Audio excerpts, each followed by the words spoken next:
اعوذ باللہ من الشیطان الرجیم بسم اللہ الرحمن الرحیم الطلاق مرتان فامساک بمعروف او تسریح باحسان صدق اللہ العظیم۔ پچھلی نشست میں جو مضامین آئے تھے ان میں سے ایک کے بارے میں مجھے احساس ہوا کہ میں نے ایک بات شروع کی تھی لیکن نامکمل رہ گئی۔ آیت الاختلاف کے بارے میں میں نے عرض کیا تھا کہ وحدت ادیان کے فلسفے کا ایک جز صحیح ہے، ایک غلط ہے۔ صحیح جز کی وضاحت تو ہو گئی کہ یہ تمام جتنے بھی دنیا میں مذاہب ہیں اور دین ہیں یہ سب اسی دین حق سے نکلی ہوئی شاخیں ہیں۔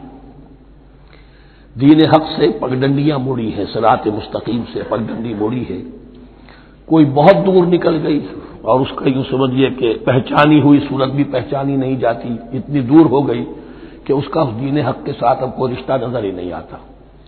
کچھ اتنے دور نہیں ہوئے، قدرے قریب رہے، لیکن سب کی بنیاد ایک ہے۔ ظاہر بات ہے کہ حضرت آدم کی نسل سے بات شروع ہوئی ہے، حضرت آدم کی اولاد ایک ہی امت تھی۔ یہ تفرقے جو بھی ہوئے بعد میں ہوئے ہیں۔ تو وحدت ادیان اس اعتبار سے صحیح ہے کہ دنیا میں تمام ادیان، تمام نظام، تمام مذاہب جو ہیں وہ در حقیقت ایک ہی دین حق کی بگڑی ہوئی شکلیں ہیں، بدلی ہوئی شکلیں ہیں، لیکن اسی سے نکلی ہوئی شاخیں ہیں جنہوں نے شکلیں اپنی بدل لی ہیں۔ غلط حصہ یہ کہ اب جو یہ سب کچھ موجود ہے ان کو ایک کہنا یہ جہالت ہے۔ اب ان کو ظاہر بات ہے کہ ان کی شکلیں اتنی ہو چکی ہیں مختلف ایک دوسرے سے، اور اتنی ان میں تحریفات ہو چکی ہیں، اتنا تغیر و تبدل ہو چکا ہے کہ اب ان کو ایک کہنا موجودہ شکل میں یہ در حقیقت فتنہ ہے اور جہالت ہے۔ دوسری بات جو آخری مضمون آیا تھا 28ویں رکوع میں، دیکھیے اس کی ایک تمہید ہے، وہ سمجھ لیجئے۔ انسانی تمدن کا اہم ترین اور بنیادی ترین مسئلہ کیا ہے تمدن کا؟ ایک ہے انسانی زندگی کا مسئلہ۔ انسانی زندگی کا سب سے پہلا مسئلہ وہی ہے کہ جو حیوانی زندگی کا بھی ہے، اپنی مادی ضروریات، پیٹ کھانے کو مانگتا ہے، سب سے پہلے یہی ہے، اس میں کوئی شک نہیں۔ لیکن اس کے بعد جب دو انسان ملتے ہیں اور اس سے تمدن شروع ہوتا ہے، اس کا سب سے بڑا مسئلہ ہے انسان کی شہوت۔ اللہ نے دو جنسیں بنا دی ہیں، مرد ہیں، عورت ہیں، اور ان دونوں کے درمیان تعلق سے نسل آگے چلتی ہے۔ اب اس معاملے کو کیسے ہارنس کیا جائے، کیسے منظم کیا جائے، یہ جذبہ بہت پوٹنٹ ہے۔ جو فرائڈ نے کہا ہے، بس وہ یوں سمجھیے کہ ذرا زیادہ مرچ مسالہ لگا دیا، ورنہ اس میں کوئی شک نہیں کہ یہ بہت ہی پوٹنٹ جذبہ ہے انسان کا۔ انسٹنکٹ جو ہے، سیکس کا انسٹنکٹ، وہ بہت مضبوط ہے، بہت قوی ہے۔ لیکن جو شے جتنی قوی ہو اتنا ہی اسے پھر، جو گھوڑا جتنا منہ زور ہو اتنا ہی اس کو لگام دینا جو ہے وہ آسان نہیں ہوتا، اس کے لیے پھر مشقت کرنی پڑتی ہے۔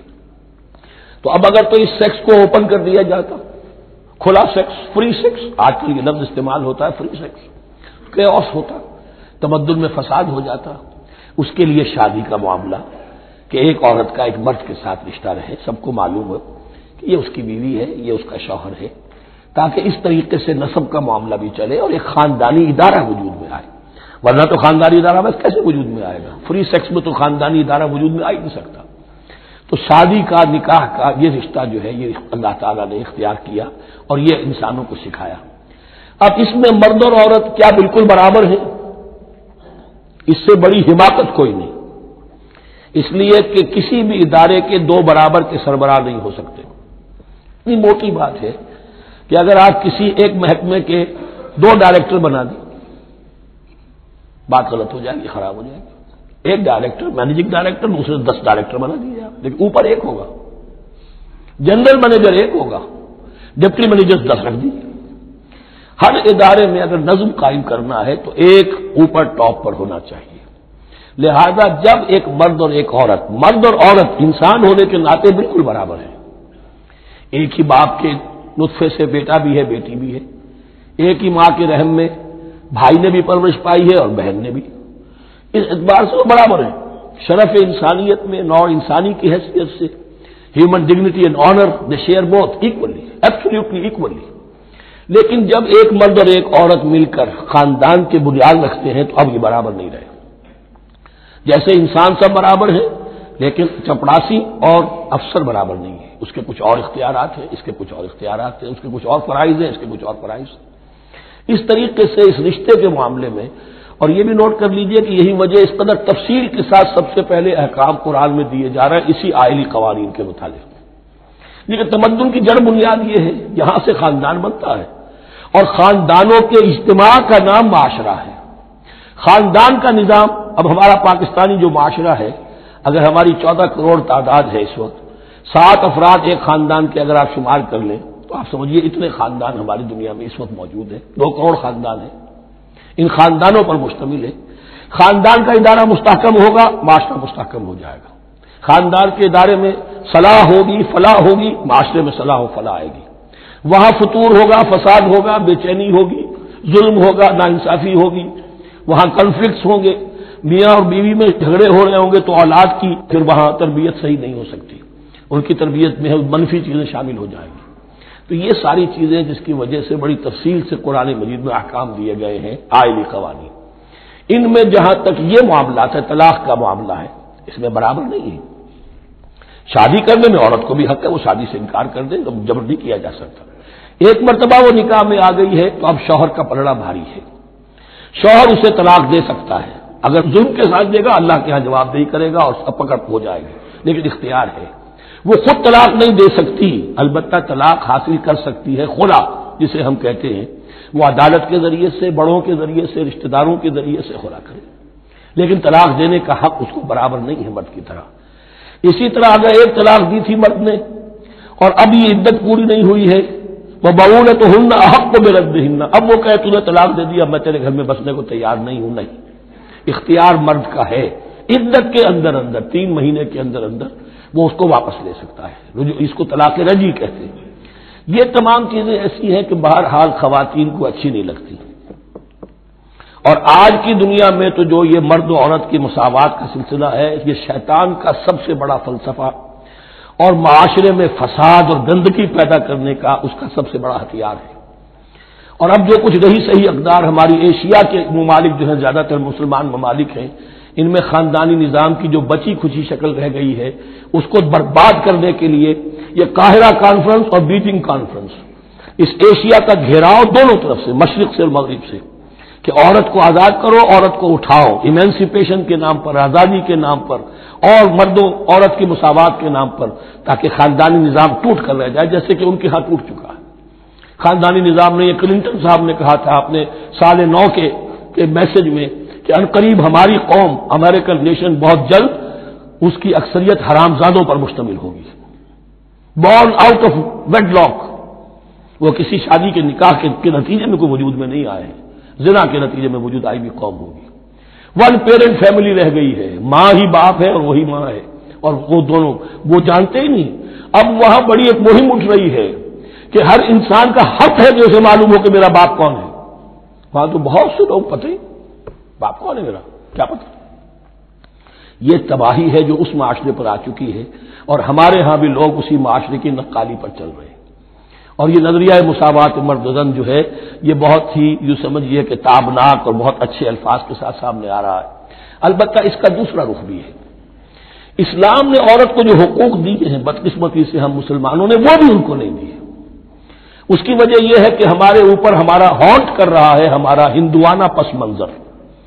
ہندوؤں کے معاشرے میں عورت کی کوئی حیثیت نہیں، نہ اس کی وراثت کا حق ہے، نہ وہ بیوہ ہو جائے تو جینے کا حق تھا اس کو، وہ تو پھر ستی ہو جانا چاہیے اس کو، اس کے لیے تو زندگی کا حق بھی نہیں ہے. وراثت تو بہت دور کی بات رہی، کوئی پراپرٹی کا کوئی سوال نہیں، کسی طرح کی کوئی حیثیت نہیں، کوئی لیگل اینٹی نہیں.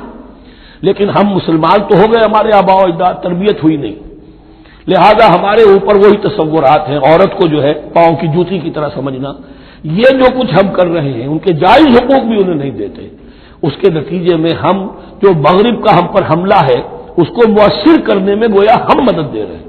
اگر ہم اپنی خواتین کو وہ حقوق نہیں دیں گے، اگر ان کے لیے جو اللہ نے جو مقرر کیا ہے وہ انہیں نہیں دیا جائے گا، تو ظاہر بات ہے کہ رد عمل میں پھر جو یہ نعرے ہیں اور بڑے خوشنما جو دعوت اٹھتی ہے وہ لازماً انہیں کھینچ کر لے جائے گی. تو اس طرف بھی خیال رکھیے. اور ہمارے ہاں دیندار گھرانوں میں خاص طور پر یہ بات ہوتی ہے، اس کو سمجھنا چاہیے کہ عورتوں کے کیا حقوق ہیں، ان کی دلجوئی کتنی کرنی چاہیے. حضور نے کیا فرمایا ہے؟ خیرکم خیرکم لأہلہ وانا خیر لأہلی، خیر منکم لأہلی. تم میں سے بہترین لوگ وہ اپنے گھر والوں کے لیے اچھے ہوں. بہترین لوگ وہ ہیں. ان کے حقوق کا لحاظ ہو، ان کے ساتھ سلوک ہو، ان کی دل جوئی ہو، ان کے احساسات کا بھی پاس کیا جائے۔ البتہ جہاں شریعت کا دین کا معاملہ آ جائے، نتھنگ ڈوئنگ، سیدھی سیدھی بات، یہ تلوار کی طرح آپ ننگے ہو جائیں اس وقت کہ یہ معاملہ دین کا ہے، اس میں تمہاری کوئی رعایت نہیں کر سکتا۔ ہاں میرے معاملات کے اندر جو بھی تم چاہو میں نرمی کروں گا، یہ ہو سکتا ہے۔ بس اس کو ذہن میں رکھیے، یہ کڑوی گولی ہے۔ وَلَهُنَّ مِثْلُ الَّذِي عَلَيْهِنَّ بِالْمَعْرُوفِ وَلِلرِّجَالِ عَلَيْهِنَّ دَرَجَةٌ۔ اب درمیان کے الفاظ کو تو جدید جو ہمارے ہیں دانشور وہ لے لیتے ہیں، اوپر کا نہیں دیکھتے کہ بَعُولَتُهُنَّ أَحَقُّ بِرَدِّهِنَّ، برابری کہاں رہی؟ شادی کرتے ہوئے برابری ہے، عورت کہہ سکتی میں شادی نہیں کرتی، شادی نہیں ہوگی، اس وقت برابری ہے، دونوں کی رضامندی سے شادی ہوگی، یہ برابری ہے۔ لیکن جب ایک مرتبہ بیوی بن گئی اب برابر نہیں ہے۔ اب یہ فلسفہ جا کر پوری طرح بیان ہوگا سورہ نساء میں، اور رجال قوامون علی النساء، یہ بات پھر وہاں آئے گی۔ اس کی تمہید ہے یہ کہ یہ کڑوی گولی ذرا خواتین کی حلق سے اترنی شروع ہو جائے۔ وَبَعُولَتُهُنَّ أَحَقُّ بِرَدِّهِنَّ، اور اسی طریقے سے وَلِلرِّجَالِ عَلَيْهِنَّ دَرَجَةٌ۔ البتہ اللہ نے جو ذمہ داریاں عورت کے حوالے کی ہیں، جس طرح کے اس کے فرائض ہیں ویسے ہی اس کے حقوق بھی ہیں، یہ ہے جو بات کہی جا رہی لہن مثل الذی علیہن بالمعروف۔ اور یہ دنیا کا وہ اصول ہے کہ responsibilities and privileges they go together. کہیں آپ کا اگر ذمہ داری زیادہ تو حقوق اور اختیارات بھی زیادہ ہوں گے، ذمہ داری بہت ڈال دی، حقوق و اختیارات اتنے ہیں نہیں، آپ ذمہ داری ادا نہیں کر سکتے۔ جہاں ذمہ داری کم ہوگی وہاں حقوق و اختیارات بھی کم ہوں گے، یہ دونوں چیزیں پروپورشنیٹ چلتی ہیں۔ اب چلیے آگے، مجھے اندیشہ ہے کہ میں نے خاصا وقت اس میں لگا دیا۔ الطلاق مرتان، طلاق 2 مرتبہ ہے، یعنی ایک شوہر کو 2 مرتبہ طلاق دے کر اور رجوع کر لینے کا حق ہے۔ ایک دفعہ طلاق دی اور عدت کے اندر رجوع کر لیا، ٹھیک ہے، پھر طلاق دی اور عدت کے اندر رجوع کر لیا، ٹھیک ہے، تیسری مرتبہ طلاق دی، اب رجوع نہیں کر سکتا۔ الطلاق مرتان 2 مرتبہ ہو سکتا ہے۔ فَإِمْسَاكٌ بِمَعْرُوفٍ أَوْ تَسْرِيحٌ بِإِحْسَانٍ، اب اس کے بعد فیصلہ کرو، یا تو روکو اس کو اپنے گھر میں تو وہ بھی نیکی کے ساتھ، بھلائی کے ساتھ، تنگ کرنے کے لیے نہیں، پریشان کرنے کے لیے نہیں، اور تسریح بِإِحْسَان، یا رخصت کر دینا ہے اچھے بھلے طریقے سے، بھلے مانسوں کی طرح خوبصورتی کے ساتھ، روکو تو بھلائی کے لیے، اور اگر رخصت کرنا ہے تو خوبصورت انداز میں۔ وَلَا يَحِلُّ لَكُمْ أَن تَأْخُذُوا مِمَّا آتَيْتُمُوهُنَّ شَيْئًا، اور تمہارے لیے ہرگز جائز نہیں ہے کہ جو کچھ تم نے انہیں دیا تھا اس میں سے کچھ بھی واپس لو، جو بھی تم نے انہیں مہر دیا تھا اس میں سے کچھ واپس نہیں لے سکتے جب تم طلاق دے رہے ہو۔ ہاں اگر عورت طلاق مانگے تو اسے اپنے مہر میں سے کچھ چھوڑنا پڑے گا، یہ دوسری بات ہے، لیکن جب مرد طلاق دے رہا ہے تو پھر وہ نہیں روک اس کو اس میں سے جو بھی کچھ دیا ہو، یہاں تک کہ آیا ہے کہ اگرچہ تم نے ان کو احداہن قنطارا، سونے کے ڈھیر دیے ہوں، ان میں سے بھی کچھ نہیں لے سکتے واپس۔ وَلَا يَحِلُّ لَكُمْ أَن تَأْخُذُوا مِمَّا آتَيْتُمُوهُنَّ شَيْئًا إِلَّا أَن يَخَافَا أَن لَّا يُقِيمَا حُدُودَ اللَّهِ، البتہ اگر وہ دونوں یہ سمجھیں کہ ہم حدود اللہ کو قائم نہیں رکھ سکیں گے۔ مراد کیا ہے کہ فیملی لائف کے ضمن میں جو اللہ نے احکام دیے ہیں، جو آداب ہیں، جو ان کے مقاصد ہیں، وہ ہمارے مابین اتنی موافقت مزاجی نہیں ہے کہ ہم ساتھ چل سکیں۔ ایک عورت اگر یہ محسوس کرتی ہے فَإِنْ خِفْتُمْ أَلَّا يُقِيمَا حُدُودَ اللَّهِ فَلَا جُنَاحَ عَلَيْهِمَا فِي مَا افْتَدَتْ بِهِ، پھر اگر اس کا یہ خیال ہے کہ یہ نہیں رکھ سکیں گے تو پھر کوئی حرج نہیں ہے ان دونوں پر کہ جو کچھ دے دلا کر عورت فدیے میں اپنے آپ کو چھڑا لے، یعنی کہہ کہ ٹھیک ہے تم نے مجھے 10 لاکھ مہر دیا تھا، میں 5 لاکھ تمہیں واپس کرتی ہوں، یا تم نے 10 لاکھ کا میرا مہر رکھا تھا، میں کھلا مانگ رہی ہوں، میں صرف 5 لاکھ کا تم سے تقاضا کرتی ہوں، اسے اپنے مہر میں سے کچھ چھوڑنا ہوگا، یہ فدیہ ہے۔ تلک حدود اللہ فلا تعتدوها، یہ اللہ کے حدود ہیں، ان سے تجاوز مت کرو۔ دیکھیے روزے وغیرہ کے ضمن میں فلا تقربوها، اور یہاں فلا تعتدوها، اس لیے کہ یہاں بڑے دھڑلے سے آدمی جو ہے وہ ان حدود کو پامال کر جاتے ہیں، قانون یہی رہ جاتا ہے، روح اس کی ختم ہو جاتی ہے۔ وَمَن يَتَعَدَّ حُدُودَ اللَّهِ فَأُولَٰئِكَ هُمُ الظَّالِمُونَ، اور جو اللہ کے حدود سے تجاوز کرتے ہیں وہی ظالم لوگ ہیں۔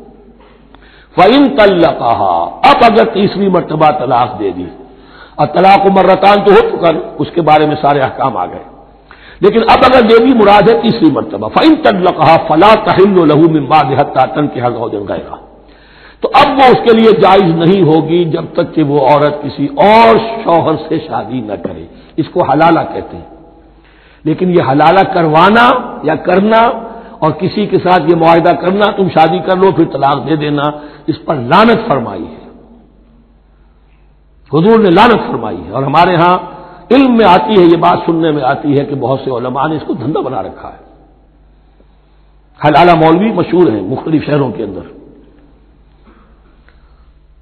فَإِن طَلَّقَهَا فَلَا تَحِلُّ لَهُ مِن بَعْدُ حَتَّىٰ تَنكِحَ زَوْجًا غَيْرَهُ فَإِن طَلَّقَهَا، پھر اگر وہ بھی دوسری شادی کی دوسری جگہ پر، اس عورت نے اس شوہر سے بھی نہیں بنی، اس نے بھی طلاق دے دی، فَلَا جُنَاحَ عَلَيْهِمَا أَن يَتَرَاجَعَا، تو اب کوئی گناہ نہیں ہوگا ان دونوں پر کہ وہ رجوع کر لے، پہلے سابق شوہر سے شادی کر لے۔ یعنی عورت کو شاید عقل آ گئی ہو، کوئی اسی کی زیادتی تھی کہ پہلے شوہر کے ہاں بس نہیں سکی، اب دوسری مرتبہ کا تجربہ ہو گیا تو اس کے کان ہو گیا کہ کوئی غلطی میری ہی ہے، اب شاید دوبارہ وہ اپنے شوہر کی طرف، سابقہ شوہر کی طرف رجوع کرنا چاہے تو اس کی اجازت ہے۔ ان ظنا یقیما حدود اللہ، اگر ان کو یہ یقین ہو کہ وہ اللہ کے حدود کی پاسداری کر سکیں گے۔ اللہ کے حدود جو ہے احکام شریعت، ان کو بہرحال مد نظر رکھنا ہے اور فائق رکھنا ہے۔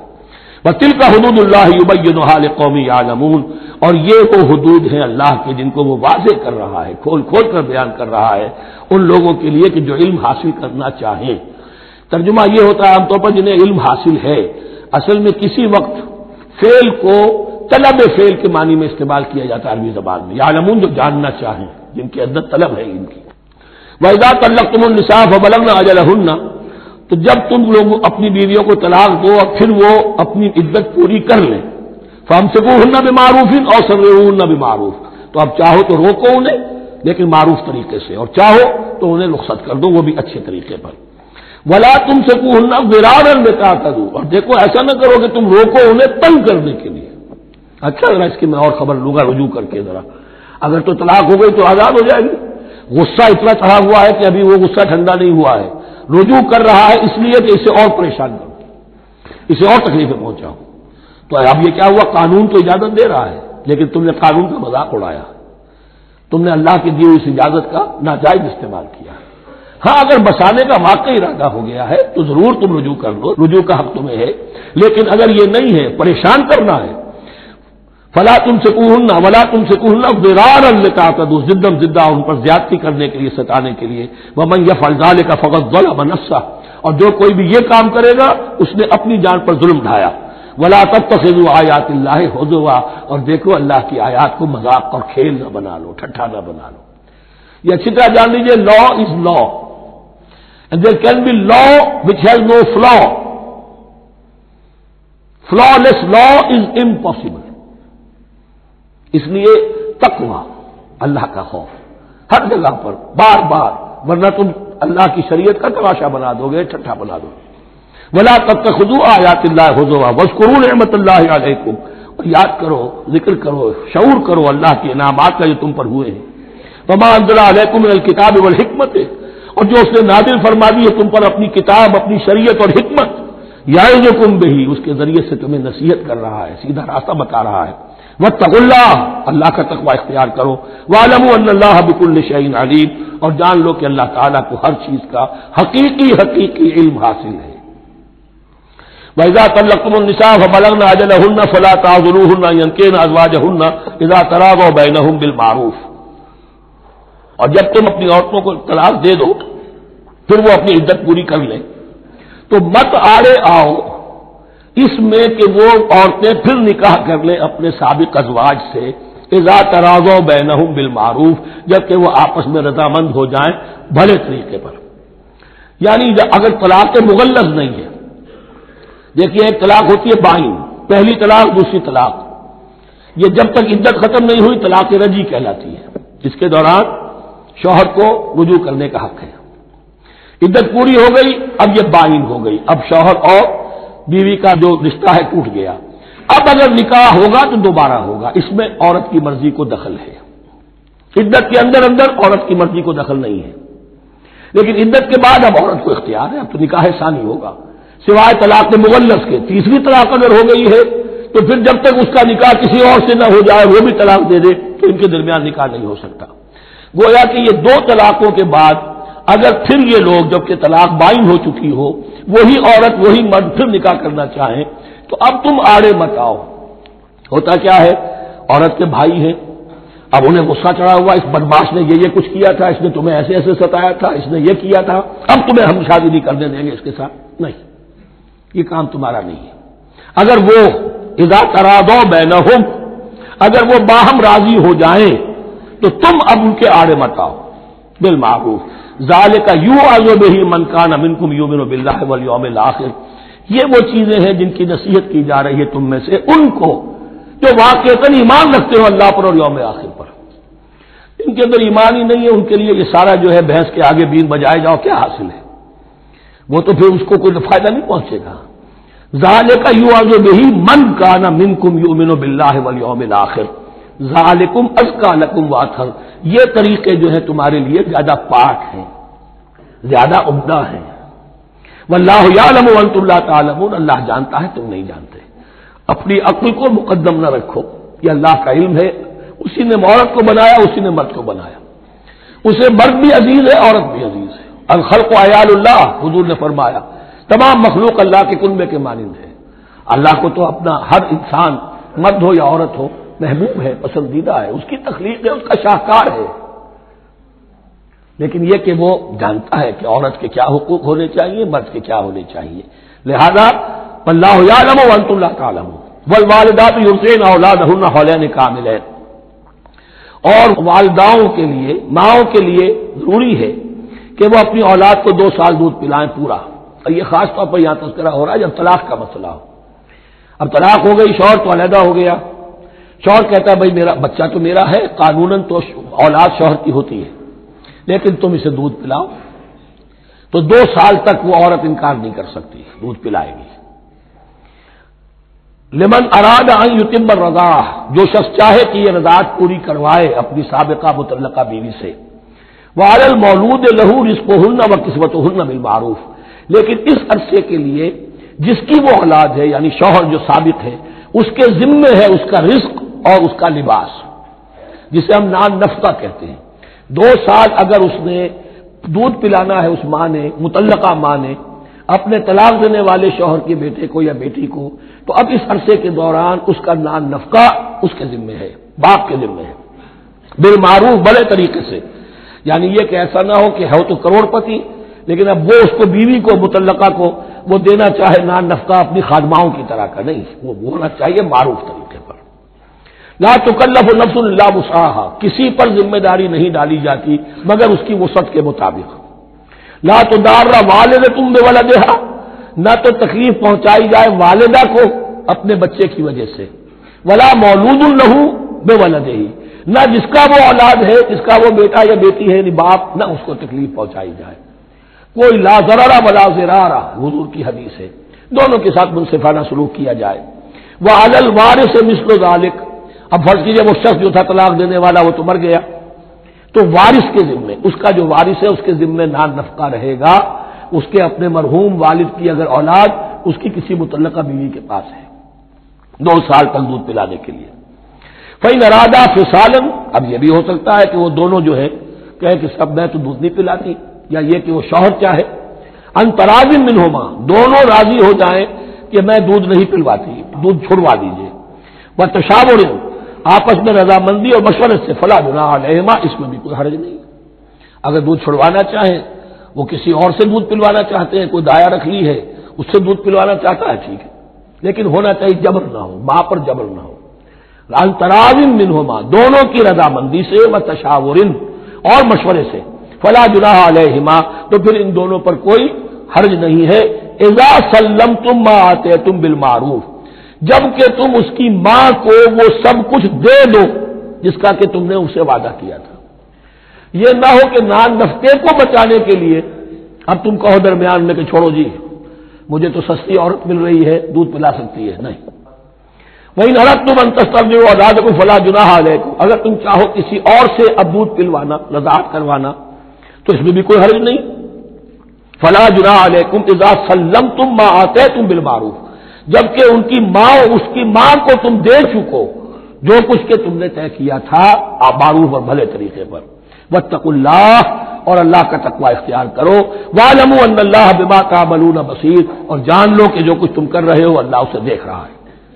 والذین یتوفون منکم ویذرون ازواجا، اور وہ کہ جو تم میں سے وفات پا جائیں اور وہ چھوڑ جائیں بیویاں، یتربصن بانفسہن، اب یہ عدت جو تھی ایک تھی طلاق کی عدت، وہ 3 ماہواریاں آ جانا، 3 مہینے تو اندازن، اور ایک ہے جو فوت ہو گیا، اور بیوہ کی عدت کیا ہے؟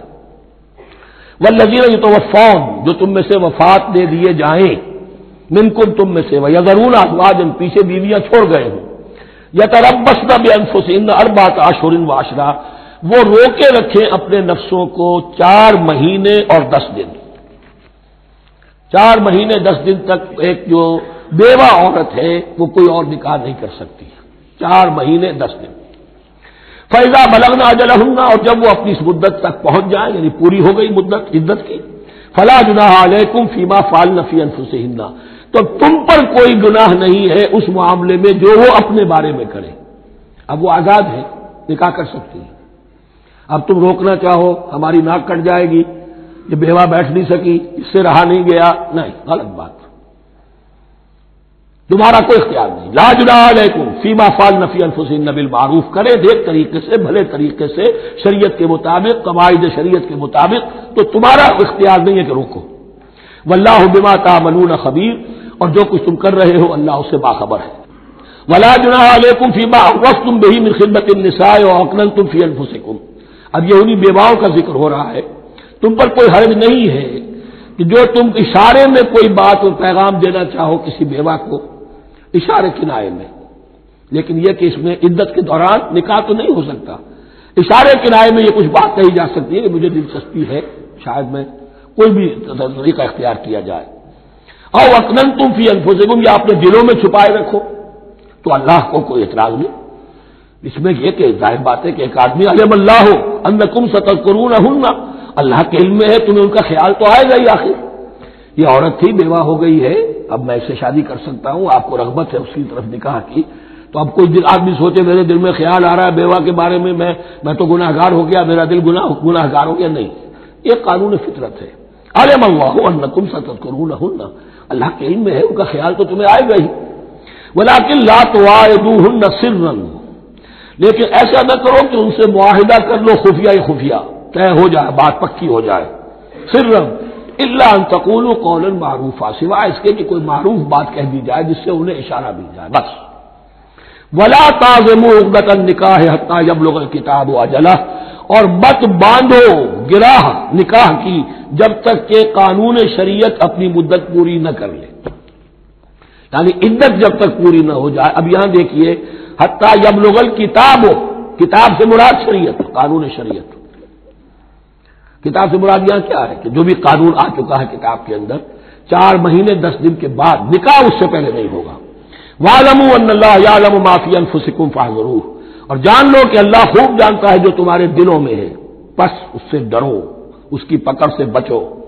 وَاعْلَمُوا أَنَّ اللَّهَ غَفُورٌ حَلِيمٌ، اور یہ بھی جان لو اللہ غفور بھی ہے، بخشنے والا بھی ہے، وہ خطا ہو گئی ہے، استغفار کرو، توبہ کرو، اللہ معاف فرمائے گا۔ اور حلیم ہے، وہ فوراً نہیں پکڑتا بلکہ ڈھیل دیتا ہے، مہلت دیتا ہے، اگر چاہو تو تم توبہ کر لو۔ لا جناح علیکم ان طلقتم النساء ما لم تمسوهن او تفرضوا لهن فریضہ، تم پر کوئی گناہ نہیں ہے کہ تم ایسی بیویوں کو طلاق دے دو کہ جن کو نہ تو تم نے اب تک چھوا ہو اور نہ ان کے لیے مہر مقرر کیا ہو۔ یہ ہو جاتا تھا نکاح جو ہے بچپن میں بھی کر دیے جاتے تھے، لیکن ابھی کوئی نوبت نہیں آئی ہے، نکاح تو ہو گیا لیکن نہ کوئی مہر مقرر ہوا ہے، نہ کوئی ان کی ملاقات ہوئی ہے، تو اگر ایسا کرو گے تو تم طلاق دے سکتے ہو۔ وَمَتِّعُوهُنَّ، لیکن شرافت کا تقاضا یہ ہے کہ جو لڑکی تم سے منسوب رہی ہے، اب اگر وہ رشتہ توڑ رہے ہو تو اسے کچھ دے دلا کر، اسے کچھ نہ کچھ متاع، کچھ سامان دنیاوی دے کر۔ مَتِّعُوهُنَّ عَلَى الْمُوسِعِ قَدَرُهُ وَعَلَى الْمُقْتِرِ قَدَرُهُ، جو وسعت والا ہے، جس کو کشائش حاصل ہے، غنی ہے، وہ اپنی حیثیت کے مطابق، اور جو تندست ہے وہ اپنی حیثیت کے مطابق۔ متاعًا بالمعروف، اور یہ ساز و سامان دینا جو ہے یہ بھی بھلے انداز میں ہو، ایسا نہ ہو جو خیرات دی جا رہی ہو۔ حقاً علی المحسنین، یہ حق ہے محسنین پر، یہ سمجھے کہ ہم پر اللہ تعالیٰ کی طرف سے عائد کردہ یہ ذمہ داری ہے۔ وَإِن طَلَّقْتُمُوهُنَّ مِن قَبْلِ أَن تَمَسُّوهُنَّ وَقَدْ فَرَضْتُمْ لَهُنَّ فَرِيضَةً، اور اگر دوسری شکل یہ ہے کہ تم نے طلاق دی ایسی بیوی کو کہ جس کو تم نے چھوا تو نہیں ہے، لیکن مہر مقرر ہو چکا تھا. فنصف ما فرضتم، تو اب آدھا مہر جو ہے جو تم نے فرض کیا تھا، جو طے کیا تھا، اس کا آدھا تو تمہیں دینا ہی دینا ہے.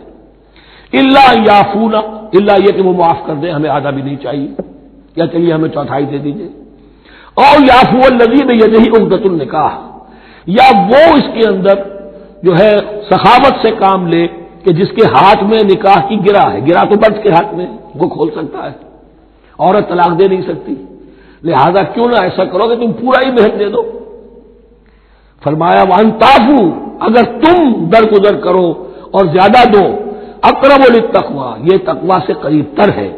ولا تنسوا الفضل بینکم، اپنے مابین احسان کرنا مت بھولو، اور اپنے مابین جو فضیلت اللہ نے تمہیں دی ہے عورتوں پر اس کو مت بھولو. تمہارا پھر ایٹیچیوڈ بھی ایسا ہونا چاہیے کہ تم اپنے بڑے ہونے کے حساب سے ان کے ساتھ نرمی کرو، ان کو زیادہ دو، ان کو جتنا بھی مہر مقرر کیا تھا اس سے بھی زیادہ دے دلا کے رخصت کرو. قانون میں تو صرف مہر ہوگا، البتہ قانون یہی ہے کہ اگر انہیں چھوا نہیں ہے، مقاربت نہیں ہوئی ہے، لیکن یہ کہ مہر مقرر ہو چکا تھا تو آدھا مہر تو لازماً دینا ہے. آدھا بھی یہ چھوڑ سکتی ہے عورت، لیکن تمہارے لیے بہتر ہے کہ تم پورا دو یا اور زیادہ دو. ان اللہ بما تعملون بصیر، یقیناً جو کچھ تم کر رہے ہو اللہ دیکھ رہا ہے.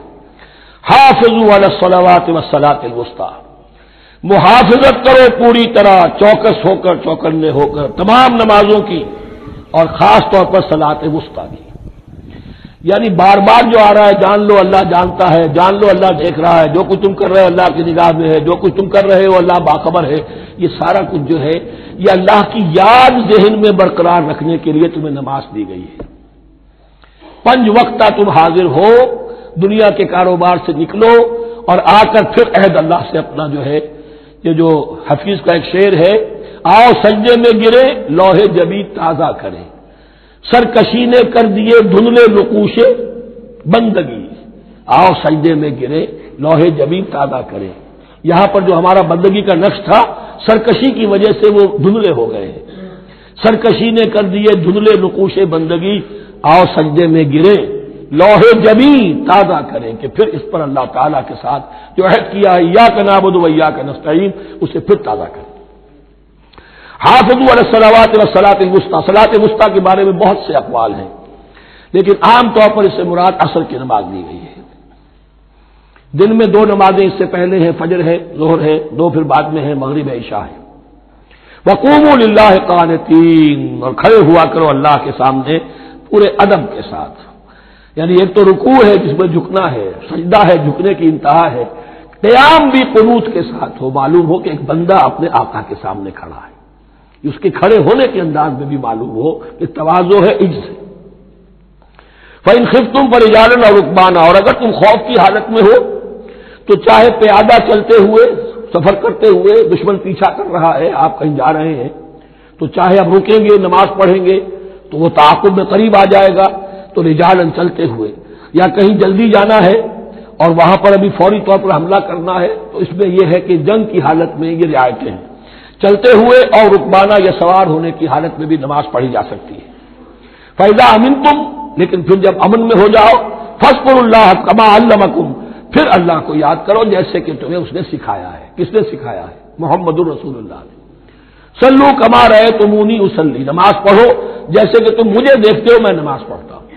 وہ ہے اللہ کا سکھایا ہوا. اس لیے کہ یہ بھی ثابت ہے روایات سے کہ حضرت جبرائیل نے آ کر حضور کو نماز پڑھائی ہے. 2 دن پڑھائی ہے. ایک دن 5 نمازیں اول وقت میں پڑھائی، دوسرے دن 5 نمازیں آخری وقت میں پڑھائی، اور بتا دیا کہ ان نمازوں کا وقت ان اوقات کے دوران ہے. تو معلم جو ہے حضور کے نماز کے معاملے میں حضرت جبرائیل ہے، اور اب حضور جو ہے پوری امت کے لیے معلم ہے. فإذا أمنتم فاذكروا الله كما علمكم ما لم تكونوا تعلمون، جو کچھ تم نہیں جانتے تھے اللہ نے تمہیں سکھایا ہے. والذین یتوفون منکم ویذرون ازواجا، اور پھر دوبارہ لوٹ کر معاملہ آ رہا ہے بیواؤں کا، اور جو لوگ تم میں سے وفات دے دیے جائیں اور وہ چھوڑ جائیں پیچھے بیویاں، وصیۃ لازواجہم متاع الی الحول غیر اخراج، تو اپنی بیویوں کے لیے وصیت لازمن کریں 1 سال تک کے لیے نان نفقے کی، اور بغیر اس کے کہ انہیں گھروں سے نکالا جائے. اب یوں سمجھیے اس کو، ایک شخص فوت ہوا، 4 بیویاں ہیں، ایک کے ہاں اولاد تھی، بیٹا تو اسی کا ہے، باقی 3 تو اس کی جو ہیں سوتیلی مائیں ہیں۔ ایک ماں کو تو وہ اپنی ماں سمجھ کر اس کی خدمت کرے گا، باقی 3 کو لائبلٹی سمجھے گا۔ تو فرمایا ایسا نہ ہو کہ فوراً نکال دو کہ جاؤ اپنا راستہ لو، جس سے تمہاری شادی تھی وہ گیا۔ 1 سال کے لیے انہیں گھر سے نہ نکالا جائے اور ان کا دان نفقہ دیا جائے۔ لیکن یہ بھی اصل میں تھا وصیت کا، جب یہ قانون آئے گا وراثت کا تو اس سے پہلے کے لیے ہے۔ جیسے کہ والدین کے لیے کہا گیا تھا وصیت کرو، ایسے بیویوں کے لیے بھی کرو۔ جب ان کا حق آ گیا، اس لیے کہ شوہر مر گیا ہے تو بیوی کا حق ہے اس کی وراثت میں، بیوی مر گئی ہے شوہر کا حق ہے اس کی وراثت میں، تو وہ تو وراثت کے اندر حق معین ہو گیا، تو اب یہ وصیت کی ضرورت نہیں۔ اور اسی طرح 1 سال کا نفقہ نہیں ہے، اب نفقہ جو ہے وہ صرف عدت کے دوران کا ہے، جو ہم اس سے پہلے پڑھ چکے ہیں۔ فَإِنْ خَرَجْنَ فَلَا جُنَاحَ عَلَيْكُمْ فِيمَا فَعَلْنَ فِي أَنفُسِهِنَّ، لیکن اگر وہ خود نکل جائے، ظاہر بات ہے کہ عدت ہوتی 4 مہینے 10 دن، اب تم سال بھر روکو گے تو نہیں ان کو، اگر وہ شادی کر کے کہیں اور جا کے بسنا چاہے تو تم پر کوئی الزام نہیں آئے گا، جو کچھ وہ کرتی ہیں اپنی جانوں کے بارے میں معروف ہو، بھلے طریقے پر، معروف طریقے پر۔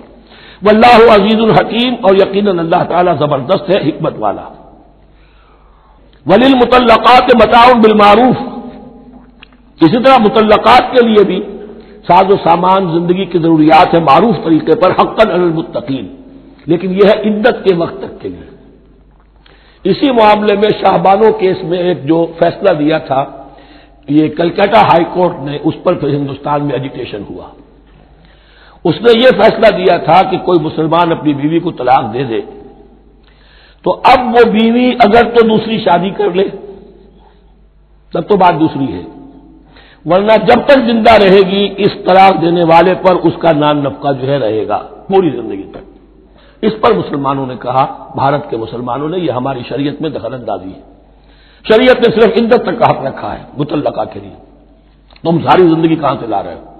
پھر وہ فساد ہوا، پھر بہت سے لوگوں نے جانیں دی، پھر جو ہے ایجیٹیشن ہوا، لیکن پھر راجیو گاندھی کو گھٹنے ٹیکنے پڑے اور پھر قانون بنا دیا گیا بھارت میں کہ کوئی عدالت ہندوستان کی including supreme court of India مسلمانوں کے آئلی قوانین میں دخل نہیں دے سکتی۔ میں سلام کیا کرتا ہوں مسلمانان بھارت کو، ہمارے ہاں ایک ڈکٹیٹر نے، فوجی ڈکٹیٹر نے آئلی قوانین بنائے جنہیں سنیوں نے، شیعوں نے، اہل حدیث نے، بریلویوں نے، دیوبندیوں نے اور جماعت اسلامی کی ٹاپ کی قیادت سب نے یہ کہا کہ یہ غلط قوانین ہے، اور وہ آج تک چل رہے ہیں۔ ایک اور ملٹری عامر 11 برس تک یہاں پر لمن الملک اليوم، میرے لیے ہے بادشاہی، میں ہوں مقتدر اعلیٰ، مقتدر قادر مطلق، یہ کہتا وہ چلا گیا اور اس قوانین کو جو کا تو برقرار رکھا ہے۔ اسی پر بھی میں نے شورا سے استعفیٰ دیا تھا ان کے، لیکن مسلمانوں نے وہاں پر یہ بات بھی نہیں ہونے دی کہ جب قرآن شریعت کا حکم جو ہے وہ یہ ہے کہ مطلقہ کو عدت تک کے لیے دان نفقہ ہے تو ساری زندگی کا کوئی معاملہ نہیں۔ کذالک یبین اللہ لکم آیاتہ لعلکم تعقلون، اسی طرح اللہ تعالیٰ تمہارے لیے اپنی آیات کو واضح کر رہا ہے تاکہ تم عقل سے کام لو اور سمجھو۔ اب جو 2 رکوع اگلے آ رہے ہیں یہ بڑے اہم ہیں اس اعتبار سے کہ یہ تاریخ بنی اسرائیل کا غزوہ بدر ہے جس کا تذکرہ ہوگا۔ میں ایک بات آپ کو بنی اسرائیل کی تاریخ کی بتا چکا ہوں کہ جب حضرت موسیٰ کے انتقال کے بعد یوشع ابن نون کی سرکردگی میں انہوں نے جہاد کیا، قتال کیا تو فلسطین فتح ہو گیا، لیکن انہوں نے چھوٹی چھوٹی حکومتیں 12 بنا لی اور آپس میں لڑتے بھی رہے۔ لیکن 300 برس کے بعد پھر صورتحال پیدا ہوئی، وہ واقعہ ہوگا جو اب سامنے آ رہا ہے کہ جب ان کے اوپر دنیا تنگ ہو گئی، آس پاس کے جو کافر اور مشرک لوگ تھے انہوں نے انہیں دبا لیا، بہت سو کو ان کے گھروں سے، ان کے ملکوں سے نکال دیا، تو پھر تنگ آ کر انہوں نے کہا اس وقت کے نبی سے کہ ہمارے لیے کوئی بادشاہ بنا دیجئے، سپہ سالار بنا دیجئے، اب اللہ کی راہ میں جنگ کریں گے۔ تو وہ جو جنگ ہوئی ہے طالوت اور جالوت کی، اس جنگ کے بعد سے خلافت راشدہ شروع ہوئی ہے دور بنی اسرائیل کی۔ گویا کہ خلافت راشدہ دور بنی اسرائیل کی 300 برس بعد آئی ہے ان کے رسول کے انتقال کے، جبکہ خلافت راشدہ اس امت مسلمہ کی متصل ہے رسول اللہ صلی اللہ علیہ وسلم کے زمانے کے ساتھ، اس لیے کہ صحابہ نے جانیں دی، خون دیا، قربانیاں دیں، اور اس کے نتیجے میں حضور کی زندگی ہی میں دین غالب ہو گیا، اسلامی ریاست قائم ہو گئی۔ تو ظاہر بات ہے اس کے بعد آپ کے انتقال کے بعد خلافت کا دور شروع ہو گیا، لیکن وہاں یہ سارے سال 300 برس گزرے ہیں، اس کے بعد ان کا دور خلافت آیا ہے، اور اس میں بھی 3 خلافتیں ہیں کہ جو متفق علیہ ہے، ویسے وہاں تو وہ نبوتیں ہیں، طالوت علیہ السلام، داؤد علیہ السلام اور سلیمان علیہ السلام، چوتھی خلافت پر آ کر تقسیم ہو گئی ہے، جیسے حضرت علی کے زمانے میں چوتھی خلافت میں عالم اسلام جو ہے دارالاسلام منقسم ہو گیا کہ مصر اور شام نے حضرت علی کی خلافت کو تسلیم نہیں کیا۔ اسی طرح حضرت سلیمان کے دو بیٹوں میں پھر ان کی مملکت تقسیم ہو گئی، ایک اسرائیل اور ایک یہودیہ، یہ دو ریاستیں وجود میں آئی، یہودی۔ بہرحال یہ جو واقعہ تھا کہ جس کے بعد خلافت راشدہ شروع ہو رہی ہے، اسلام کا غلبہ شروع ہو رہا ہے حضرت موسیٰ کی تاریخ میں، وہ ہے طالوت اور جالوت کی جنگ، اس کے لیے اب یہاں پر تذکرہ ہو رہا ہے، اور یہ بھی ایک آئینہ دکھایا جا رہا ہے صحابہ کرام کو، اب یہی مرحلہ تمہیں درپیش ہے۔ غزوہ بدر آیا چاہتا ہے، آئینہ، coming events cast their shadows before, تمہیں پہلے سے بتایا جا رہا ہے۔ الم تر الی الذین خرجوا من دیارہم، کیا تم نے غور نہیں کیا ان لوگوں کے حال پر کہ جو نکل گئے اپنے گھروں سے، وہم الوف، جبکہ وہ ہزاروں کی تعداد میں تھے، حذر الموت، موت کے ڈر کی وجہ سے، یعنی جب کفار اور مشرکین نے غلبہ کر لیا ان پر اور بہت سے ملکوں سے یہ بھاگے اپنے ملک چھوڑ کر، فقال لهم اللہ موتوا، تو اللہ نے ان سے کہا کہ مر جاؤ، ثم احیاہم، پھر انہیں زندہ کیا۔ یہاں یہ بھی ہو سکتا ہے مراد کہ فی الواقع یہ عمل ہوا ہو، اور یہ بھی مراد ہو سکتا ہے جیسے قوم مر جاتی ہے لیکن پھر اس کا نشأت ثانیہ ہو جاتی ہے، پھر اللہ نے ان کے اندر ایک جذبہ پیدا کر دیا، یعنی یہاں پر مرنا اور احیاء جو ہے وہ مانوی ہو، روحانی ہو، اخلاقی ہو، وہ بالفعل جسدی نہ ہو، لیکن اللہ کے اختیار سے باہر نہیں، اس کی قدرت میں ہے، سب کو مار کر بھی دوبارہ جلا سکتا ہے۔ ان اللہ لذو فضل علی الناس ولکن اکثر الناس لا یشکرون، اور یقیناً اللہ تعالیٰ تو اپنے بندوں پر بڑا فضل کرتا ہے، لیکن اکثر لوگ جو ہے شکر نہیں کرتے، ناقدری کرتے ہیں اللہ کے احسانات کی۔ لیکن اب وہ غزوہ بدر جو ہے ان کا سابقہ امت مسلمہ کا، اس کا حال بیان کرنے سے پہلے مسلمانوں سے گفتگو ہو رہی، اس لیے کہ ہے تو ساری ان کے لیے، ان کی ہدایت کے لیے۔ تاریخ بیان کرنا قرآن کا مقصد نہیں ہے، تاریخ کی کتاب نہیں ہے یہ، تو جو پروسیس آف ریولوشن چل رہا تھا، جو جد و جہد تھی، جو تحریک تھی محمد رسول اللہ کی، جس مرحلے میں سے وہ تحریک گزر رہی ہے، اسی مرحلے کی مناسبت سے سابقہ تاریخ سے بھی واقعات لائے جا رہے ہیں، اور اسی کی مناسبت سے وہ جو بھی وقتی احکام ہیں وہ دیے جا رہے ہیں۔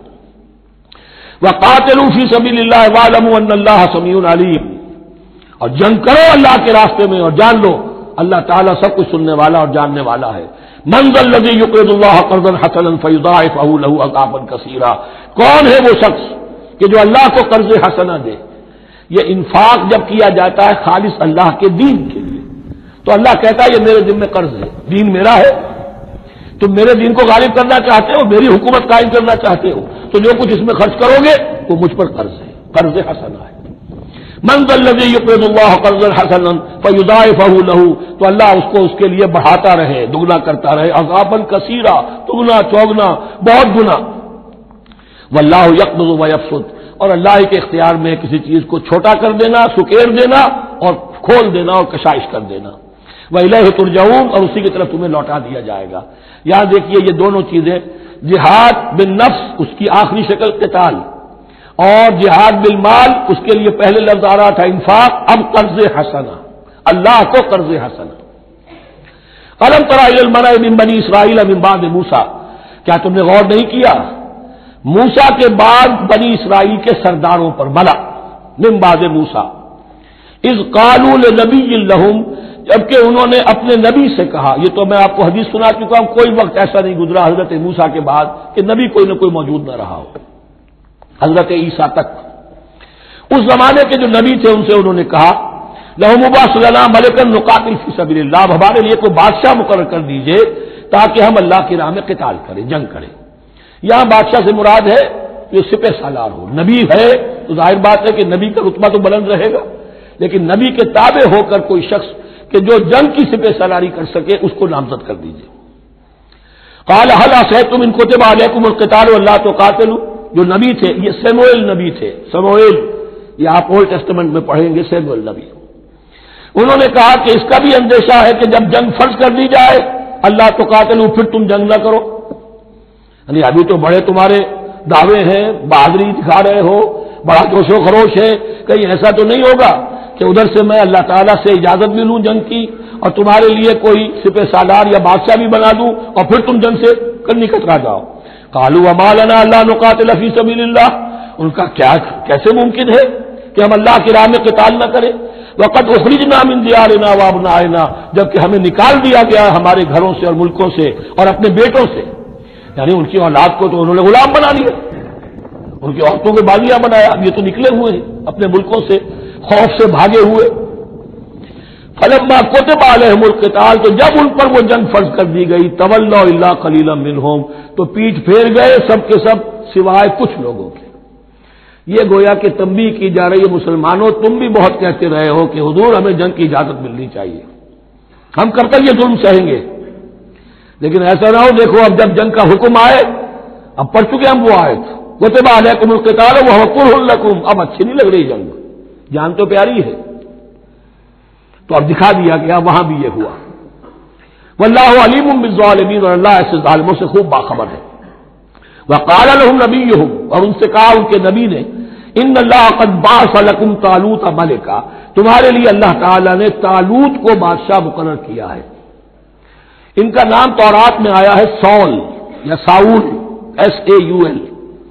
اب یہ سمجھ میں نہیں آتا، ہو سکتا ہے کہ اصل نام ساؤل ہو، لیکن چونکہ وہ بہت قداور تھے، طول قداور، اس لیے ان کا ایک صفاتی نام ہو طالوت۔ قرآن مجید نے صفاتی نام لیا ہے کہ وہ بہت قداور تھے۔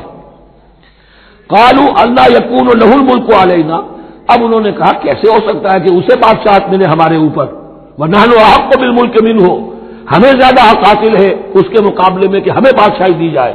ولم یؤت ساعۃ من المال، وہ تو مفلس ہے، اسے تو اللہ نے کوئی زیادہ دولت دی نہیں ہے، کیونکہ ان کے معیار تو یہی کہ جو دولت مند ہے وہی صاحب عزت ہے۔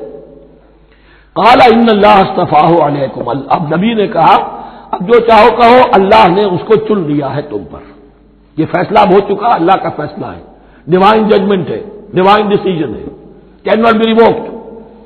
وزادہ بسطۃ فی العلم والجسم، اور اسے کشادگی عطا کی ہے علم اور جسم دونوں چیزوں میں، قداور ہے، طاقتور ہے، اور اسی طریقے سے علم اور فہم دیا ہے۔ تم دولت دیکھتے ہو، اللہ نے چنا ہے ان دو چیزوں کی بنا پر، جسمانی طاقت، جسمانی قوت، اس دور میں ظاہر بات ہے اس کی بہت ضرورت تھی، اور دوسرے یہ کہ اسے علم دیا ہے، فہم دیا ہے، سمجھ دی ہے، دانش دی ہے۔ واللہ یؤتی ملکہ من یشاء، اور اللہ تعالیٰ جس کو چاہتا ہے اپنی بادشاہت دے دیتا ہے۔ واللہ واسع علیم، اللہ بہت سمائی والا ہے، واسع، اس کی وسعت جو ہے وہ اتھا ہے، اور علیم، اور سب کچھ واسع علیم، جاننے والا ہے، یعنی وہ جس کو جو کچھ دیتا ہے بربنائے علم دیتا ہے، کون اس کا مستحق ہے۔ وقال لهم نبيهم ان آیۃ ملکہ ان یاتیکم التابوت فیہ سکینۃ من ربکم وبقیۃ مما ترک آل موسیٰ وآل ہارون تحملہ الملائکہ، اور ان سے کہا ان کے نبی نے کہ طالوت کی بادشاہت کی ایک نشانی یہ ہوگی کہ وہ صندوق جو تمہارے سے جاتا رہا چھن چکا ہے، جس میں سکینہ ہے، تمہارے لیے تسکین کا سامان ہے تمہارے رب کی طرف سے، اور بقیت مما ترک آل موسیٰ و آل ہارون، اور کچھ تبرکات ہیں جو آل موسیٰ اور آل ہارون کے اس صندوق میں رکھے ہوئے ہیں، تحملہ الملائکہ، وہ ملائکہ کی تحویل میں ہے۔ اب ان کی بادشاہی کی علامت کے طور پر وہ صندوق تمہارے پاس واپس آ جائے گا۔ اصل میں یہ تابوت سکینہ جو ہے یہ ان کا ایک بڑا لکڑی کا صندوق ہے، اب بھی ہے، ان کا دعویٰ ہے کہ موجود ہے، اور مسجد اقصیٰ کے نیچے جو سرنگ ہے اس میں موجود ہے۔ بعض ذرائع سے فوٹو لے کر بھی انہوں نے ڈاکومنٹری فلم بھی ابھی دکھا دی ہے کہ موجود ہے۔ نبوکدنضر نے جب گرایا تھا 586 قبل مسیح میں، جو حضرت سلیمان کا بنایا ہوا ہیکل تھا، اس کے تہخانے میں وہ رہتا تھا، اور وہیں پر جو ربائی تھے وہاں موجود تھے، ربانیین، تو جب گرایا گیا ہے اس کو ہیکل کو تو اسی میں وہ دب گئے ہیں، لیکن وہ چاروں طرف سے جو بھی تہخانہ تھا بند ہو گیا ہوگا، اور وہاں پر ان کی لاشیں بھی ہیں اور تابوت سکینہ بھی ہے۔ لیکن ہوا یہ تھا کہ جب ان کے پڑوسی ملکوں نے انہیں شکستیں دی تو وہ تابوت سکینہ بھی چھین کر لے گئے۔ اب اس میں گویا کہ ان کے لیے بہت بڑی بات تھی کہ ان کے لیے کم سے کم ایک دل کی روحانی تسکین کا سامان تھا۔ ہمارے پاس حضرت موسیٰ کے تبرکات ہیں، عصائے موسیٰ اس میں ہے، رکھا ہوا ہے، اب بھی ہے۔ اسی طریقے سے اس میں وہ جو جن تختیوں پر تورات لکھی ہوئی دی گئی تھی حضرت موسیٰ کو، وہ موجود ہے، ان کے کہنے کے مطابق اب بھی ہے۔ تو اس طریقے سے ان کے لیے تسکین ہوتی تھی، جیسے کہ مسلمان کو خانہ کعبہ کو دیکھ کر تسکین ہوتی ہے، تو فرمایا اس میں تمہارے لیے سکینت بھی ہے اور تمہارے آل موسیٰ اور آل ہارون کے تبرکات بھی ہیں. تحملہ الملائکہ اس وقت ملائکہ کی تحویل میں ہوا یہ کہ جہاں وہ تابوت لے گئے ان کے دشمن وہاں پلیگ آ گئی. انہوں نے سمجھا کوئی نحوست ہے اس کے اندر جس کی وجہ سے پلیگ آ گئی ہے. انہوں نے ایک چھکڑے کے اوپر اس کو رکھا اور بیلوں کو ہانک دیا جاؤ جدھر جانا ہے. تو حضرت سموئیل نے ان سے کہا کہ طالوت کا اللہ کی طرف سے نامزد کیے جانا ایک علامت اس کی یہ ہوگی کہ وہ تمہاری تسکین کا سامان جو تم سے چھن گیا تھا ان کے عہد عمارت میں یا ان کے عہد ملوکیت میں تمہیں واپس مل جائے گا اور وہ فرشتوں کی تحویل میں ہے. تو ایک روز وہ چھکڑا جو ہے وہ لیے ہوئے وہ تابوت ان کے ہاں پہنچ گیا. ان فی ذلک لآیۃ لکم ان کنتم مؤمنین یقیناً اس میں تمہارے لیے نشانی ہے اگر تم ماننے والے ہو. فلما فصل طالوت بالجنود اب جب حضرت طالوت اپنے لشکروں کو لے کر چلے ان میں سے جو لوگ تو انکار کر گئے رہ گئے جو لوگ چلے ساتھ ان کو لے کر چلے. قال ان اللہ مبتلیکم بنہر انہوں نے فرمایا اپنے لشکر والوں سے اللہ تعالیٰ تمہاری ایک آزمائش کرے گا ایک نہر سے دریا سے یہی جو ہے جارڈن ریور جارڈن اس کو کراس کر کے پھر حملہ کرنا تھا. فلما فصل طالوت بالجنود تو جب طالوت اپنے لشکروں کو لے کر چلے قال ان اللہ مبتلیکم بنہر تو انہوں نے کہا کہ اللہ تعالیٰ تمہاری آزمائش کرے گا ایک دریا سے یعنی دریائے اردن. فمن شرب منہ فلیس منی جو اس میں سے پیٹ بھر کر پانی پیے گا وہ مجھ میں سے نہیں ہے. فمن لم یطعمہ فانہ منی جو اس میں سے پانی نہیں پیے گا وہ میرا ساتھی ہے. الا من اغترف غرفۃ بیدہ سوائے اس کے کہ کوئی صرف اپنے چلو سے کچھ وہ ایک گھونٹ لے لے. یہ اصل میں ہر کمانڈر کے لیے ضروری ہوتا ہے کہ کسی بھی بڑی جنگ سے پہلے اپنے ساتھیوں کا مورال دیکھے ڈسپلن کی حالت دیکھے. تو جیسے حضور نے بھی غزوہ بدر سے قبل مشاورت کی تھی کہ مسلمانوں ایک لشکر آ رہا ہے جنوب سے کیل کانٹے سے لیس اور ایک قافلہ آ رہا ہے شمال سے اور اللہ نے ان دو میں سے ایک کا وعدہ کیا تمہیں ضرور ملے گا بتاؤ کدھر چلے. اندازہ ہو گیا کچھ لوگ جو کمزوری دکھا رہے تھے انہوں نے کہا چلے جی پہلے قافلہ لوٹ لے اور جو لوگ تھے باہمت انہوں نے کہا جو حضور آپ کی ارادہ جو آپ کا منشا ہو. تو یہاں بھی انہوں نے اس سے ٹیسٹ کیا ہے کہ آیا وہ میرے حکم کی پابندی کرتے ہیں یا نہیں کرتے. فشربوا منہ تو ان سب نے بہتوں نے پیا اس میں سے خوب جی بھر کر الا قلیلا منہم سوائے ان میں سے بہت کم تعداد میں. فلما جاوزہ هو والذین آمنوا معه تو جب گزرے اس دریا کے پار اترے وہ اور وہ لوگ جو ان کے ساتھ ساتھیاں اہل ایمان رہ گئے تھے.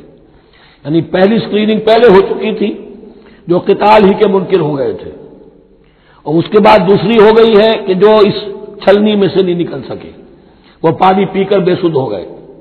یہ ایسا ہی ہے جیسے غزوہ احد میں حضور صلی اللہ علیہ وسلم کے ساتھ 1000 آدمی مدینے سے نکلے تھے اور پھر عین وقت پر 300 آدمی ساتھ چھوڑ کر چلے گئے. تو جب انہوں نے دریا پار کر لیا انہوں نے اور ان کے ساتھی اہل ایمان نے قالوا لا طاقت لنا اليوم بجالوت وجنوده تو انہوں نے کہا کہ ہمارے اندر تو واقعتاً طاقت نہیں ہے کہ ہم جالوت کا اور اس کے لشکروں کا مقابلہ کر سکیں. یہ گولیت جس کو کہتے ہیں جالوت یہ بڑا قوی ہیکل انسان تھا اور اس کا جو زرہ بختر تھا وہ اتنا پورا جسم ڈھکا ہوا کہ سوائے آنکھ کے سوراخ کے اور کچھ نہیں تھا اس میں جو نظر ہی نہیں آتا تھا. تو اس نے مبارزت کی اور کوئی بھی مقابلے پر نہیں آ رہا تھا. قال الذين يظنون انهم ملاقو الله كم من فئة قليلة غلبت فئة كثيرة باذن الله تو کہا ان لوگوں نے جو یقین رکھتے تھے کہ اللہ سے ملاقات کرنی ہے. کئی مرتبہ ایسا ہوا ہے کتنی مرتبہ ایسا ہوا ہے کہ چھوٹی جماعت غالب آ گئی ہے بڑی جماعت پر اللہ کے حکم سے. یعنی آگے بڑھو ہمت کرو اپنی جو ہے کم ہمتی کا ثبوت نہ دو اللہ تعالیٰ کی نصرت سے اللہ کی مدد سے تمہیں فتح حاصل ہو جائے گی. واللہ مع الصابرین اللہ تو صابروں کے ساتھ ہے. فلما برزوا لجالوت وجنودہ تو جب وہ سامنے آئے جالوت اور اس کے لشکروں کے برزا ظاہر ہو جانا سامنے آمنے سامنے آ جانا. اب ادھر ان کا لشکر ہے طالوت علیہ السلام کا اور ادھر وہ جالوت کا لشکر ہے. قالوا اب انہوں نے دعا کی ربنا افرغ علینا صبرا اے اللہ ہم پر صبر انڈھیل دے. یہ افرغ کا لفظ ہوتا ہے کسی برتن سے پانی اس طرح گرا دینا کسی کے اوپر کہ وہ برتن خالی ہو جائے گھڑوں پانی ڈال دینا یا کچھ اور برتن میں سے. افرغ علینا صبرا ہم پر صبر انڈھیل دے صبر کی بارش فرما دے. ربنا افرغ علینا صبرا وثبت اقدامنا اور ہمارے قدموں کو جما دے وانصرنا علی القوم الکافرین اور ہماری مدد فرما ان کافروں کے مقابلے میں. یہی دعا گویا کہ تلقین کی جا رہی ہے اہل ایمان کو کہ جب بدر کے موقع پر تمہارا مقابلہ ہوگا تو تمہیں یہ دعا کرنی چاہیے، فَهَزَمُوهُمْ بِإِذْنِ اللَّهِ، تو انہوں نے بھگا دیا ان کو اللہ کے حکم سے، اللہ کے اذن سے، اللہ کی مشیت سے۔ وَقَتَلَ داؤد جالوت، اور قتل کیا جالوت کو داؤد نے۔ یہ داؤد جو ہے تورات سے معلوم ہوتا گڈریے تھے، جنگلوں میں رہتے تھے اپنی بھیڑیں بکریاں لے کر، اور ان کے پاس ایک گوپیا ہوتا تھا، اس گوپیے کے اندر پتھر رکھ کر اس کو گھما کر وہ مارتے تھے، لیکن نشانہ اتنا صحیح تھا کہ اس سے وہ کہتے تھے کہ میں شیروں کے جبڑے توڑ دیتا ہوں۔ جب کبھی شیر آتے ہیں میرے بھیڑوں بکریوں کے گلوں پر حملے کے لیے، تو جب وہ آ گئے اتفاق سے، جب لشکر آمنے سامنے تھے، ادھر جالوت للکار رہا ہے آئے کوئی میرے مقابلے میں، ادھر سب کے سب سہمے کھڑے ہیں، کوئی آگے نہیں نکل رہا۔ یہ حضرت داؤد آ گئے اتفاقاً، کہا معلوم ہوا کیا سچویشن ہے، یہ ہے کہ اچھا ٹھیک ہے، میں اس غیر مختون کا میں معاملہ کرتا ہوں، اس لیے کہ یہ ان کے یہاں سب سے بڑی گالی تھی۔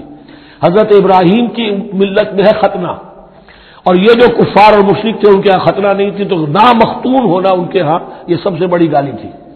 اس نامختون کا پھر جو ہے میں اس کو کیفر کردار تک پہنچاؤں گا، میرے پاس یہ گوپیا ہے اور میں تو شیروں کے جبڑے توڑ دیا کرتا ہوں۔ انہوں نے پھر وہ پتھر رکھ کر اور گھمایا ہے، اور سیدھا وہ آنکھ کے سوراخ سے اس کے بھیجے کے اندر اتر گیا، اور اس طریقے سے قتل داؤد و جالوت، داؤد نے جالوت کو قتل کیا، اور اللہ تعالیٰ نے پھر ان کو جو براتی عطا کیے، وَآتَاهُ اللَّهُ الْمُلْكَ وَالْحِكْمَةَ وَعَلَّمَهُ مِمَّا يَشَاءُ۔ ایک تو یہ کہ طالوت علیہ السلام نے اپنی بیٹی کا نکاح ان سے کر دیا، داماد ہو گئے، اور پھر انہی کو وارث بنایا، یہ بادشاہ ہوئے۔ اللہ نے ان کو ہی ملک دیا، حکومت دی، بادشاہت دی، اور حکمت بھی دی، نبوت بھی دی، یہ دونوں اعتبارات سے ان کو اللہ تعالیٰ نے سرفراز فرمایا۔ وَعَلَّمَهُ مِمَّا يَشَاءُ، اور پھر اسے سکھایا جو کچھ کہ اللہ نے چاہا۔ وَلَوْلَا دَفْعُ اللَّهِ النَّاسَ بَعْضَهُم بِبَعْضٍ، اور اگر اس طریقے سے اللہ ایک گروہ کو دوسرے کے ذریعے سے دفع نہ کرتا رہے، زمین میں فساد ہوتا ہے تو اللہ تعالیٰ کو شکل ایسی پیدا کرتا ہے کہ کسی اور گروہ کو سامنے لا کر مفسدوں کا خاتمہ کرتا ہے۔ اگر ایسا نہ ہوتا، وَلَوْلَا دَفْعُ اللَّهِ النَّاسَ بَعْضَهُم بِبَعْضٍ لَفَسَدَتِ الْأَرْضُ، تو زمین میں فساد ہی فساد پھیل گیا ہوتا۔ اللہ تعالیٰ نے ان جنگوں کے ذریعے سے ہر بڑا فرعون جو آتا، ہر فرعون موسیٰ، اللہ تعالیٰ نے کوئی نہ کوئی اس کے لیے علاج تجویز کیا ہوا ہے۔ وَلَوْلَا دَفْعُ اللَّهِ النَّاسَ بَعْضَهُم بِبَعْضٍ لَفَسَدَتِ الْأَرْضُ وَلَٰكِنَّ اللَّهَ ذُو فَضْلٍ عَلَى الْعَالَمِينَ، لیکن اللہ تعالیٰ تو تمام جہانوں پر بڑا فضل کرنے والا ہے۔ تِلْكَ آیاتُ اللَّهِ نَتْلُوهَا عَلَيْكَ بِالْحَقِّ، یہ اللہ کی آیات ہیں جو ہم پڑھ کر آپ کو سنا رہے ہیں حق کے ساتھ۔ یہ قول گویا کہ حضرت جبرائیل کی طرف منسوب ہوگا، یہ اللہ کی آیات ہیں اے مسلمانوں، اے محمد صلی اللہ علیہ وسلم، جو ہم آپ کو سنا رہے ہیں حق کے ساتھ۔ وَإِنَّكَ لَمِنَ الْمُرْسَلِينَ، اور یقیناً اے محمد صلی اللہ علیہ وسلم آپ رسولوں میں سے ہیں۔ تِلْكَ الرُّسُلُ فَضَّلْنَا بَعْضَهُمْ عَلَى بَعْضٍ، ایک بہت اہم قانون بیان ہو رہا ہے، ان رسولوں میں سے ہم نے بعض کو بعض پر فضیلت دی ہے۔ یہ میں پہلے بیان کر چکا ہوں کل، تفریق بین الرسل کفر ہے، تفضیل یہ قرآن سے ثابت ہے، کوئی افضل ہے اور کوئی مفضول ہے، کسی کو کسی اعتبار سے فضیلت ہے، کسی کو کسی اور اعتبار سے فضیلت، جزوی فضیلت ہے مختلف لوگوں کی ہو سکتی ہے، کلی فضیلت تمام انبیاء اور رسل پر محمد الرسول اللہ کو حاصل ہے۔ تِلْكَ الرُّسُلُ فَضَّلْنَا بَعْضَهُمْ عَلَى بَعْضٍ مِّنْهُم مَّن كَلَّمَ اللَّهُ، ان میں سے وہ بھی تھے جن سے اللہ نے کلام فرمایا، حضرت موسیٰ علیہ السلام۔ وَرَفَعَ بَعْضَهُمْ درجات، اور بعضوں کے اور کسی اعتبار سے درجات بڑھا دیے۔ وَآتَيْنَا عِیسیٰ ابْنَ مَرْیَمَ، اور ہم نے عیسیٰ ابن مریم کو البینات بڑے کھلے معجزے دیے، وَأَیَّدْنَاهُ بِرُوحِ الْقُدُسِ، اور ان کی مدد فرمائی حضرت جبرائیل کے ساتھ۔ وَلَوْ شَاءَ اللَّهُ مَا اقْتَتَلَ الَّذِينَ مِن بَعْدِ مَا جَاءَتْهُمُ الْبَیِّنَاتُ، لیکن اللہ چاہتا تو یہ آپس میں نہ لڑتے جھگڑتے، نہ یہودیوں کی آپس میں جنگیں ہوتی، نہ یہودیوں اور نصرانیوں کی ہوتی، نہ نصرانیوں کے فرقے ایک دوسرے سے لڑتے۔ وَلَوْ شَاءَ اللَّهُ مَا اقْتَتَلَ الَّذِينَ مِن بَعْدِ مَا جَاءَتْهُمُ الْبَیِّنَاتُ، اس کے بعد کہ ان کے پاس واضح تعلیمات آ چکی تھیں۔ وَلَٰكِنِ اخْتَلَفُوا، لیکن انہوں نے اختلاف کیا۔ فَمِنْهُم مَّنْ آمَنَ وَمِنْهُم مَّنْ كَفَرَ، ان میں وہ بھی ہیں جو ایمان لے آئیں گے اور ان میں وہ بھی ہیں جو کفر پر اڑ گئے ہیں۔ وَلَوْ شَاءَ اللَّهُ مَا اقْتَتَلُوا، اگر اللہ چاہتا ان پر لازم کر دیتا، یعنی جبرن تکوینی طور پر، تو اختلاف نہ کرتے جھگڑتے نہ۔ وَلَٰكِنَّ اللَّهَ يَفْعَلُ مَا يُرِيدُ، لیکن اللہ تو کرتا ہے جو چاہتا ہے۔ اللہ نے جو دنیا کو اس حکمت پر بنایا ہے کہ یہ دنیا کی زندگی آزمائش ہے، آزمائش کے لیے آزادی دی ہے، تو جو شخص غلط راستے پر جانا چاہے اسے آزادی ہے، جو صحیح راستے پر آنا چاہے اسے آزادی ہے۔ بارک اللہ لی و لکم فی القرآن العظیم و نفعنی و ایاکم بالآیات والذکر الحکیم۔